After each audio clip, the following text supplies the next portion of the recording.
نزیکەی 10,000 دۆنم زەوی کاکەیەکان لە بەرەبەیانێکی زوودا لەلایەن داعشەوە سوتێنران و هەمووی بوو بە غەڵوز.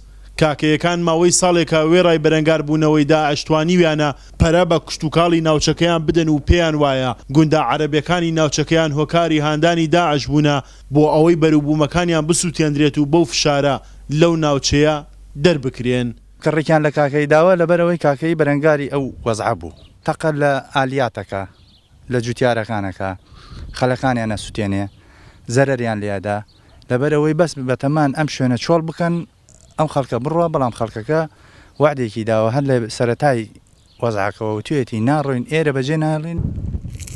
داعش ڕێگای نەدا دانیشتوانی ئەو گوندانە ئەو ئاگرە کۆنتترۆل بکەنەوە و قەبارەی زیانەکانیان کەم بکەنەوە.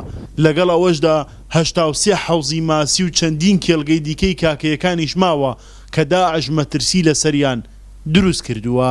لەو سەرۆهات ئاگرەکە کەمەکەمە هات ئەتفایەکەی شات لەگەل ئەتفایەکە هاتە تر ئەتفایەکەیان داوە بەرگولە لەگەر ئەتفایەکەیان داوە بەرگولە ئێمە خۆمان ڕۆیمان وەترێکتەر وەینەوە بۆمان نەکوژیاوە گشتکوژانمانیشەوە دامانیانە بەر بیکەیسی و مناڵەکانمان خۆمان ڕامان کرد. پێشمەرگە ئەم کارانەی داعش بە پلانێکی نوێ دەزانێت کە کۆمەڵێک ئامانجی لە پشتەوەی و چاوەڕێی پلانی دیکەش دەکەن لەو باندا چەکداریە دەغڵ و دانسووتانی خەڵکیە یان زەغەتکردن لەسەر ئەو خەڵکە مەدەنیانی کە لەژێر دەسەڵاتی داعشان لە سنوورەکانی خۆیانە. یەکەمیان زەعیفی داعشە کە توانای هێرشی نەماوە، دووەمیشان ئەوێ ئەو خەڵکە مەدەنی کە لەژێر دەسەڵاتی ئەوە ئیشە دانیشتووە بە هەموو شێوێ زەختیان لێ بکە لە ڕێ ئەوانەوە زەخت لە چه حکوومەتی عراقی و چه حکوومەتی کوردیش بکەوە تایبەتی حکوومەتی کوردی چکە بەڕاستی و زەختی پێشمەگە لە سەریانەکە لە هیچ لایەکەوە نەکرد.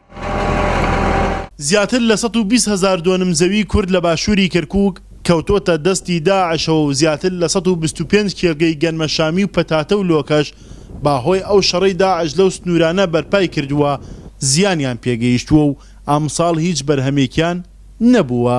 کاکەیەکان تاکە گلەیان لە عەرەبە سونەکانی ئەم ناوچەیە کە لە ڕابردوودا دۆستی کاکەیەکان بوون و دوای هاتنی داعشیش ڕێگایان بەوان داوە کە کێڵگە و ڕەز و باخەکانی کاکەی بستێن و هیچ هەڵوێستێکشان بەرامبەر بەو کارەی داعش نەبووە. هیوا حوسامەدین ڕوودا و باشووری